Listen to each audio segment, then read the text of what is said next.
Hello hello hello hello. വളച്ചു കെട്ടില്ലാതെ കാര്യം പറയാം. ഞങ്ങൾ തന്നെ തല്ലാമെന്നതാ. തല്ലാനോ? എന്തിന്? എന്തിന് ഏതിനെന്നുള്ള ചോദ്യങ്ങളൊന്നും വേണ്ടാട്ടാ. അതെ, ഞങ്ങൾ അങ്ങോട്ട് 2 ചോദ്യങ്ങൾ ചോദിക്കും. അതിൽ ഏതെങ്കിലും ഒന്നിന് മാത്രം ഉത്തരം തന്നാ മതി.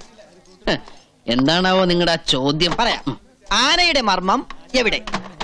ആനയുടെ മർമ്മം മസ്തകത്തിൽ. അപ്പൊ തന്റെ മർമ്മം എവിടെ? എന്റെ മർമ്മവും അങ്ങനെയുണ്ട്. ഇതെങ്ങനെയുണ്ട്?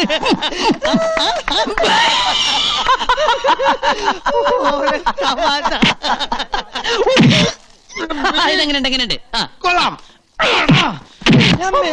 നീ എന്നെ തല്ലിയാ?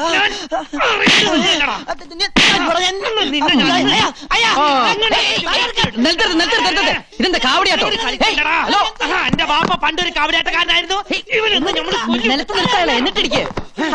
എന്താ നിങ്ങളുടെ പ്രശ്നം? ഞങ്ങൾ രണ്ടുപേരും കൂടി ഒരാളെ തല്ലാൻ വിട്ട്, എന്നിട്ട് പരസ്പരം തല്ല ശരിയാണോ? വളരെ മോശമല്ലേ? പൈസ വാങ്ങിയാൽ തീർച്ചയായും തല്ലണ്ട. തല്ലണം.